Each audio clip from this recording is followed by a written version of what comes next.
Hello everyone, welcome to my channel. কেমন আছেন আপনারা সবাই? আশা করি ভালো আছেন। আমিও খুব ভালো আছি। আজ নিয়ে আসলাম কাসুন্দি রেসিপি। আজ বানাবো কাসুন্দি। তার জন্য দেখুন প্রয়োজন হবে আম। আর এখানে তো আম অ্যাভেলেবল পাওয়া যায়, কাঁচা আম। তাই 1 বছরের জন্য সংরক্ষণ করে রেখে দিন এই কাসুন্দি বানিয়ে। তার জন্য আমি নিয়ে নিচ্ছি এখানে 1/2 কাপ সাদা সর্ষে আর 1 কাপ লাল সর্ষে। এবার আমি এটাকে মিক্সিতে গ্রাইন্ড করে নেব। হাফ নেবেন, যতটুকু আপনাদের পরিমাণ বুঝে দেবেন, যে কোনো মাপ দিয়ে দেবেন। তবে সাদা সর্ষের হাফ দেবেন আর ডাবল দেবেন কালো সর্ষে। তারপর এটা আমি গ্রাইন্ড করার পরে এবার আমি নিয়ে নিয়েছি আম নিয়েছি একটা, আর নিয়েছি কয়েক টুকরো আদা আর 2টো কাঁচা লঙ্কা। এবার এগুলোকেও মিক্সিতে পেস্ট করে নেব। এই যে পেস্ট করে নিয়েছি। এবার চলে এসেছি ওভেনে, বসিয়ে দিলাম কড়াইয়ের মধ্যে দিয়ে দিয়েছিলাম কিছুটা পরিমাণে জলটা যখন কিছুটা ফুটে উঠবে তখন এবার দিয়ে দিচ্ছি 1 চা চামচ হলুদের গুঁড়ো আর পরিমাণ মতো লবণ। এবার নাড়াচাড়া করে হলুদ আর লবণটাকে জলের সাথে মিশিয়ে নেব।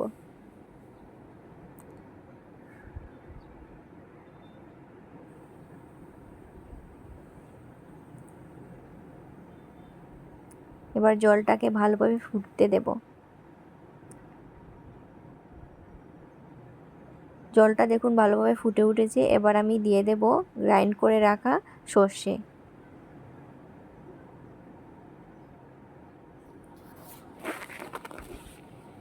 পুরোটা সর্ষে দিয়ে দিচ্ছি আর এবার জলের সাথে মিশিয়ে দেব।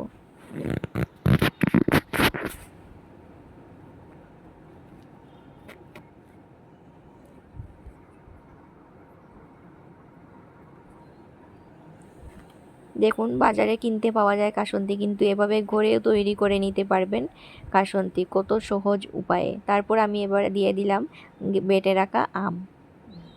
খুবই সহজ খুবই সহজ রেসিপি, এটা খুব সহজভাবে বানানো যায়। তাই আর কিনে আনতে হবে না যদি এভাবে বানিয়ে ঘরে সংরক্ষণ করে রাখেন।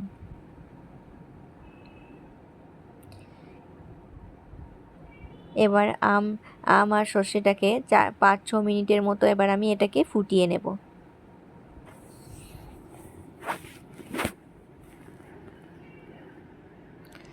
বন্ধুরা যারা আমার চ্যানেলটাকে সাবস্ক্রাইব করেছেন তাদেরকে অসংখ্য ধন্যবাদ, অসংখ্য ভালোবাসা। আর যারা এখনও পর্যন্ত সাবস্ক্রাইব করেননি, প্লিজ সাবস্ক্রাইব করে আমার পাশে থাকবেন নতুন নতুন ভিডিও দেখার জন্য।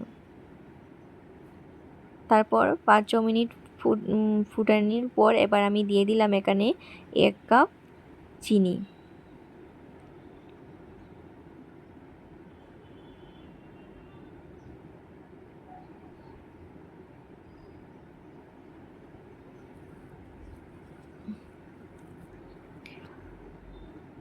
যে কোনো কাটলেট, চপের সাথে বা গুয়াভা ভর্তা এই ধরনের খাবারের সাথে কাসুন্দি খেতে দারুণ লাগে।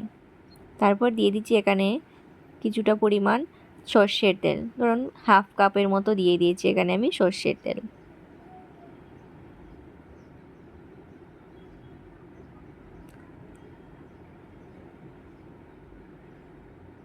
দেখুন প্রায় হয়ে এসেছে।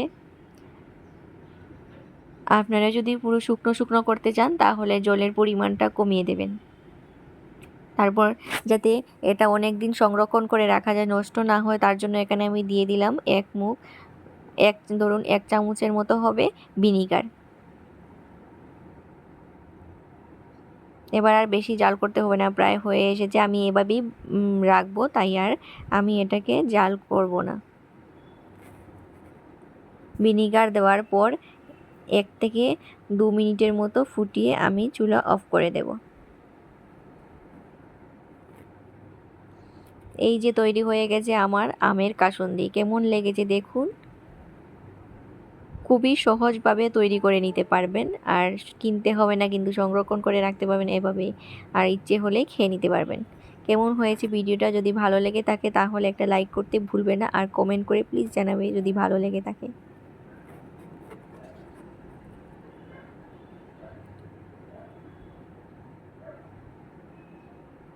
Thank you.